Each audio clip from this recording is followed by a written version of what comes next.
The printing press is an absolutely fantastic invention that has impacted the modern world and the development of the West and East in a variety of ways. Today, Master Schwinn and I have been asked to analyze and explore the concept of Chapter 62 of The Discoverers, which was the duplicating impulse, a chapter primarily about the printing press. We're going to be taking a look at the printing press in 3 different points. First, examining the printing press and its history, then taking a look at its impact on monetary development and economic theory, before finally taking a look at the dissemination of ideas and how the printing press has ushered in an age of progress that still continues to advance to this day. So with that in mind, Master Schwinn is going to be delivering you the first background point, taking a look at the printing press. Now the first point is that of the printing press. Now if we look in chapter 62 under the discoverers of Daniel J. Borstein, he goes on to describe what the early printing press looked like before Gutenberg came along. Now the Chinese had the same idea, but it was difficult for them as their dialect was mainly an image-based dialect, not like the Roman numerical value of the American people, but you see that it is mainly drawings and paintings that depict the Chinese culture, which made it difficult for them to have the printing press. But not only that, but we also see the Chinese idea of the printing press was that they had one main sheet where they would print based on that one sheet that they wanted, of what they wanted to print, and then they would have to create an entirely new one for something else that they would like to print. We see that Gutenberg came along and really revolutionized this idea by creating individual letters, and then he could switch these around at will based on whatever he wanted to print. Now this made it extremely easier for the printing press to work, and ultimately they could reuse these units, and they wouldn't have to waste a lot of their time making these things just to have to make a new one for something else they'd like to print. So that's a little background information on the printing press.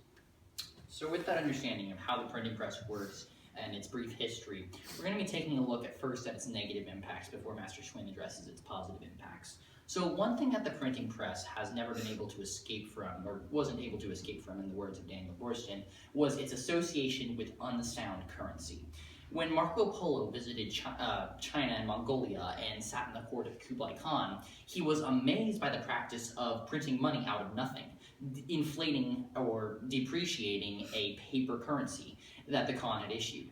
Now there are a lot of problems with this because, first of all, people didn't want to necessarily be exchanging paper currency, but due to a shortage of gold and silver and other precious metals in China and Mongolia, the government came in and decided to stimulate economic growth by instituting a paper currency to be exchanged.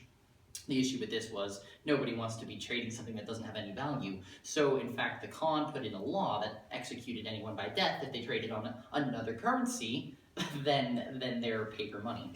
The printing press has long been associated with this, and it was a common practice in China and a lot of parts of the Far East to continue to print paper money. This resulted in several different hyperinflationary issues where the money became so depreciated that it was absolutely worthless.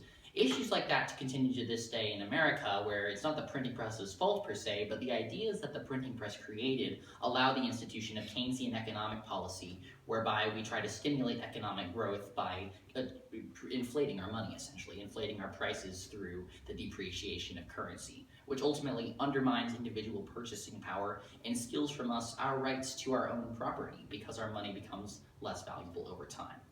But that's only a small aspect of the printing press, and Master Schwinn is going to address a lot more of the larger, more significant ones in the next point. Ultimately, in this third point, we'd really like to look at the positive impact that the printing press has made. And the third point is the spread of ideas. Now, we see that the printing press really allowed for the spread of ideas to happen because it made it much easier to copy someone's work and then to expedite that to the rest of the country. And we see that beforehand, a lot of printing was done by hand.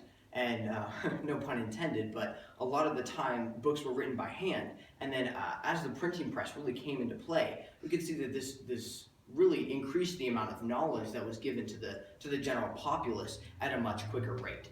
We can see that this still has held true in today's society, and ultimately we see that through Wikipedia. Now, a lot of people tend to view Wikipedia as a negative source because there's a lot of misinformation, but ultimately we can see that a lot of the time the information that is put in Wikipedia is quoted. But the real impact here is that Wikipedia came about because of the printing press because of that expedited information to the rest of the public. And ultimately, we see that this greatly outweighs the harmful impact. So in conclusion, we looked at the printing press, we looked at its impact on monetary theory, and then finally took a look at the impact on the spread of ideas and how this practice of the democratization of information has continued into our digital age.